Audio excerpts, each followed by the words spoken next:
Hello दोस्तों, हमारे YouTube channel पर आपका बहुत बहुत स्वागत है। जैसा कि आप सभी को पता है, जवाहरलाल नेहरू कृषि विश्वविद्यालय जो कि आपका जबलपुर में आपका रहने वाला है, उसमें है जो आपके जो स्किल स्पोर्ट्स स्टाफ यानी कि चतुर्थ श्रेणी, जिसको हम ग्रुप डी की वैकेंसीज आपकी बोलते हैं, उसकी है जो कुछ पदों पर वैकेंसीज आपकी आई हुई है। और इस भर्ती से संबंधित एक ऑफिशियली नोटिफिकेशन के साथ एक वीडियो बनाकर हमने अपने चैनल पर ऑलरेडी अपलोड कर रखा है, जिसका लिंक है जो इस वीडियो के डिस्क्रिप्शन बॉक्स में आपको है जो मिल जाएगा।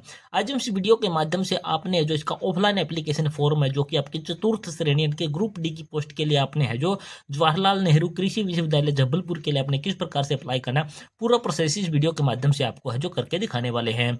सबसे पहले आपको ये ऑफिशियली जो एप्लीकेशन फॉर्म है ये आपको है जो हम प्रोवाइड करवा देंगे। कहाँ से आपको ये मिलेगा, हम आपको है जो वीडियो के लास्ट में आपको जरूर बताएंगे। सबसे पहले आपने यहाँ पर क्या अपना फोटो है जो कैंडिडेट का चिपका देना है। पहला कॉलम आपको दिखाई देना आवेदक का नाम, यानी कि आपने अपना कैंडिडेट का नाम है जो आपने यहाँ पर हिंदी में लिख देना है। जितना हो सके आपने जो ये हिंदी में लिख सको तो हिंदी में लिख देना, अगर इंग्लिश में लिखना चाहो तो आप बड़े अक्षरों में इंग्लिश में आपने लिख देना है। उसके बाद अपना लिंग यानी कि अपना जो सेक्स है जो भी आपका है, पुरुष है मेल है तो आपने इस पर टिक मार्क लगाना, स्त्री है तो आपने इस वाले बॉक्स पर टिक मार्क लगा देना है। उसके बाद अपने पिता या पति का नाम है जो कि पॉइंट नंबर 3 में आपने डाल देना है। इसके बाद जन्म तिथि, जन्म दिनांक यानी कि जन्म का तिथि आपकी कौन सी है, 10वीं की डीएमसी के अनुसार जन्म तिथि आपने यहाँ पर डाल देनी है। इसके बाद जन्म दिनांक इतने को, इसकी जो लास्ट डेट आपकी रहने वाली है वो 16 मई 2025 रहने वाली है। तो आपने अपनी लास्ट डेट में से जो अपनी जन्म तिथि को आपने मैनेज कर देना, तो आपकी है जो आयु आ जाएगी, इसमें वर्ष माह और आपके है जो दिन है जो इस प्रकार से निकल कर आपके आ जाएंगे। उसके बाद आ जाता है आपका कैटेगरी यानी कि आपकी श्रेणी कौन सी रहने वाली है। यू आर का मतलब होता है अनारक्षित, अनरिजर्व्ड, अनुसूचित जाति यानी कि एससी, अनुसूचित जनजाति आपकी एसटी, और यहाँ पर आप की हो जाती है जो ओबीसी, और उसके बाद आर्थिक रूप से कमजोर हैं जो ईडब्ल्यूएस। जो भी आपकी है जो कैटेगरी बनती है, कास्ट बनती है, उसको आपने यहाँ पर इस बॉक्स में है जो आपने लिख देना, और यहाँ पर छोटा सा टिक मार्क भी आपने लगा देना है यहाँ पर इस प्रकार से। इसके बाद आ जाता है आपका है जो पॉइंट नंबर 6, जो कि आप अपनी स्क्रीन पर देख पा रहे हो। हम थोड़ा सा पेज को है जो ऊपर की तरफ लेके चलते हैं और आपको आगे की डिटेल है जो पूरी की पूरी स्क्रीन पर दिखा देते हैं और समझा भी देते हैं।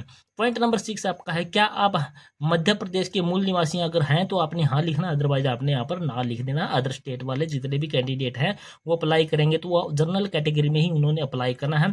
अब जो मूल रूप से मध्य प्रदेश के हैं और वो आपके हैं जो SC ST या फिर OBC कैंडिडेट है, तो वो अपनी कैटेगरी का लाभ यहाँ पर ले सकते हैं। लेकिन अदर स्टेट का कोई भी कैंडिडेट जब इस एप्लीकेशन फॉर्म को अप्लाई करेगा तो वो जनरल में ही अप्लाई करेगा, क्योंकि उसको जनरल में ही वहाँ पर काउंट किया जाएगा।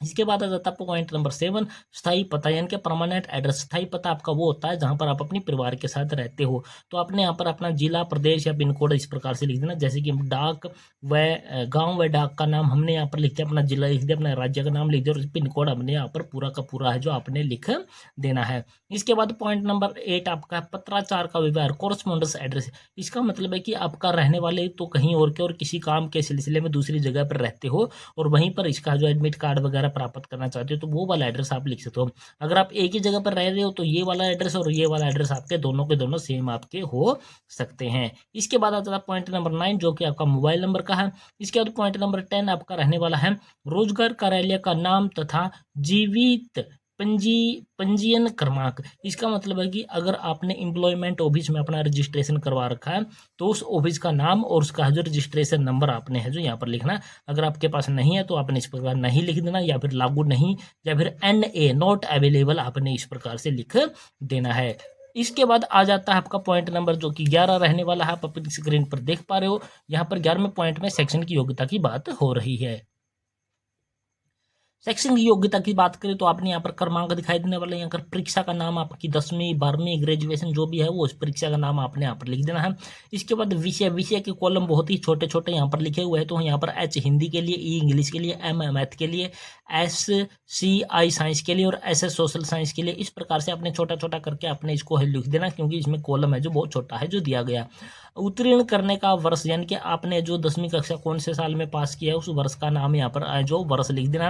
यहाँ पर आपने श्रेणी वो कौन सी श्रेणी से पास किया, फर्स्ट डिवीजन से, सेकंड डिवीजन से, थर्ड डिवीजन से, वो आपने लिख देनी है। प्राप्त अंकों का प्रतिशत, 10वीं में कितने परसेंट आई है परसेंटेज आपने लिख देना। उसके बाद बोर्ड या स्कूल का नाम आपने है जो यहाँ पर लिख देना है। इसी प्रकार से +2 की डिटेल अगर आपने है तो आपने यहाँ पर इस प्रकार से यहाँ पर फिल कर देनी है। पॉइंट नंबर 12 आ जाता है जीवित संतानों का विवरण। अगर आपकी शादी हो चुकी है और शादी होने के बाद आपके बच्चे हैं तो अपने बच्चों की डिटेल यहाँ पर देनी है। अपने बच्चों के नाम, आप वो पुत्र है या पुत्री है, उनका जन्म की तिथि और उनकी उम्र कितनी हो चुकी है वो उम्र आपने यहाँ पर लिख देनी है। इसके बाद आपका आ जाता पॉइंट नंबर 13 जो कि आप अपनी स्क्रीन पर देख पा रहे हो। इसको थोड़ा सा हम बड़ा करके दिखा देते हैं। यहाँ पर आ जाता है संलग्न डिमांड ड्राफ्ट का विवरण, यानी कि इस भर्ती के लिए आपका डिमांड ड्राफ्ट है जो फीस के रूप में मांगा गया है। वो किसी भी कैटेगरी को इसमें जो फीस की कोई छूट नहीं दी गई है। कुछ कैटेगरियों, जनरल कैटेगरी के लिए जो आपकी स्किल्ड चतुर्थ श्रेणी की वैकेंसीज हैं उनकी 400 रुपये हैं, और जो बाकी की कैटेगरी है उनकी 400 रुपये की जगह 200 रुपये की फीस इन्होंने रखी है। तो आपने बैंक डिमांड ड्राफ्ट में आपने बनवाना है। किसी भी बैंक में जाकर के आपने है जो बैंक का डिमांड ड्राफ्ट बनवा लेना है, और इसका जो ऑफिशियली नोटिफिकेशन है उसमें आपको डिटेल मिलेगी कि आपने किसके नाम बनवाना है। तो आपने, मैं सिंपली बता देता हूँ, जवाहरलाल नेहरू कृषि विश्वविद्यालय जबलपुर के नाम पर आपने जो इसका डिमांड ड्राफ्ट बनवाना है। जो बैंक का नाम आपने यहाँ पर लिख देना, जैसे कि हमने यहाँ पर लिख दिया PNB। DD क्रमांक, ये उदाहरण के लिखा हुआ सिर्फ एक DD क्रमांक है, ये असली DD क्रमांक हमारा नहीं है। यहाँ पर आपने राशि लिख देनी है, और जिस दिन में आप डिमांड ड्राफ्ट बनवा रहे हो वो डेट आपने यहाँ पर डाल देनी है। इसके बाद नोट, प्रमाण पत्रों की स्वयं प्रमाणित 6 प्रति संकलन करना अनिवार्य है।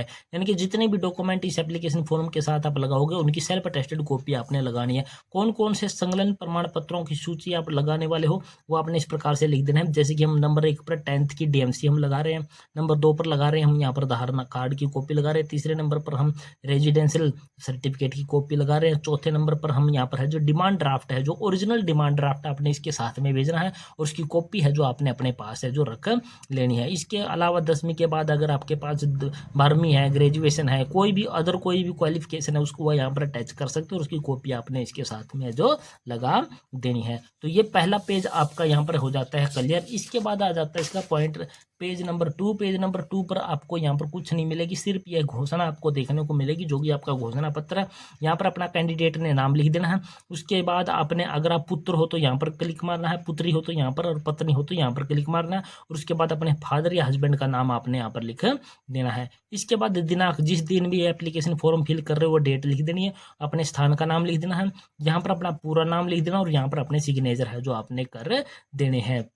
इसके बाद क्या बोला, ये कार्यालय विभाग इकाई प्रमुख की सिफारिश कारण सहित, तो यहाँ पर जो बाकी की डिटेल है जो कार्यालय की द्वारा आपकी रहने वाली होगी।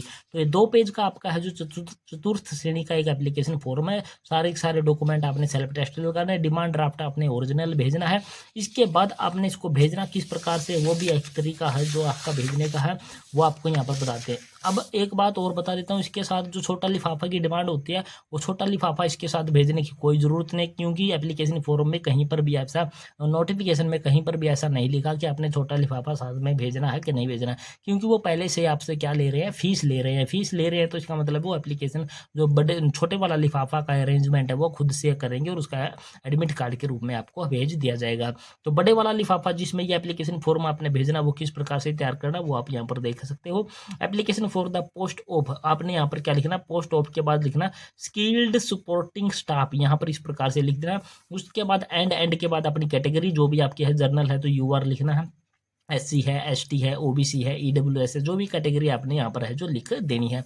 इसके बाद यहाँ पर आपने लिख देना फ्रॉम। यहाँ पर कुछ कैंडिडेट कहते हैं कि पहले टू लिखना चाहिए, तो आप जो जैसा भी आपकी मर्जी वैसा ही लिख सकते हो। जो भेजने वाले हैं डाक विभाग वाले वो समझ जाएंगे कि टू का मतलब है कि जहाँ पर भेजना है वो वाला एड्रेस आपका रहता है। फ्रॉम के बाद अपना कैंडिडेट का नाम, अपना फादर या हस्बैंड का नाम, अपना विलेज टाउन का नाम, अपना डिस्ट्रिक्ट, अपना स्टेट और अपना मोबाइल नंबर यहाँ पर आपने लिख देना है। इसके बाद सबसे महत्वपूर्ण जो एड्रेस आपने लिखना होता है वो ये वाला एड्रेस होता है। ये वाला एड्रेस अगर आपने गलत लिख दिया तो आपका एप्लीकेशन फॉर्म में वो नहीं पहुंच पाएगा। तो आपने यहाँ पर टू के बाद लिखना है कार्यालय कुल सचिव जवाहरलाल नेहरू कृषि विश्वविद्यालय, कृषि नगर जबलपुर 48/2004, ये आपका पिन कोड रहना है। ब्रैकेट में आपने मध्य प्रदेश है जो लिख देना है। तो इस एड्रेस पर आपने इस एप्लीकेशन फॉर्म को इस बड़े वाले लिफाफे में बंद करके आपने भेज देना है और ये बड़ा वाला लिफाफा आपको बुक सेलर से कहीं से भी आपको है जो प्राप्त हो जाएगा। और यह एप्लीकेशन आपको है जो इस वीडियो के डिस्क्रिप्शन बॉक्स में है जो आपको इसका पीडीएफ का लिंक है जो प्रोवाइड करवा दिया जाएगा। वहाँ से इसको आपने डाउनलोड कर लेना। डाउनलोड करने के बाद आपने इसका प्रिंट आउट निकलवा करके इस प्रकार से फिल कर देना है। और इसको भेजने का तरीका है जो आपका स्पीड पोस्ट या फिर रजिस्ट्री या फिर कोरियर, तीनों माध्यम से आप भेज सकते हो। साधारण डाक से आपने इसको नहीं भेजना है। और इसकी लास्ट डेट आपकी रहने वाली है वो आपकी है जो 16 मई 2025, यानी कि बहुत दिन आपके पास रहते हैं, लगभग आपके हैं जो 2-2.5 महीने इसके रहते हैं एप्लीकेशन फॉर्म को भेजने के। तो इस प्रकार से आपने है जो ये जवाहरलाल नेहरू कृषि विश्वविद्यालय जो कि आपका जबलपुर में रहने वाला है उसका जो चतुर्थ श्रेणी यानी कि ग्रुप डी की पोस्टों के लिए जो एप्लीकेशन फॉर्म दाखिल करने का तरीका क्या रहने वाला है वो हमने इस वीडियो के माध्यम से आपको पूरा है जो करके दिखा दिया है। और आशा करते हैं हमारे द्वारा सिखाई गई है पूरी प्रक्रिया आपको पसंद आएगी। पसंद आई तो हमारे चैनल को अपने सब्सक्राइब कर देना। सब्सक्राइब करने के साथ साथ वीडियो को अपने दोस्तों मित्रों के साथ आपने शेयर जरूर कर देना है। तो जय हिंद, जय भारत दोस्तों।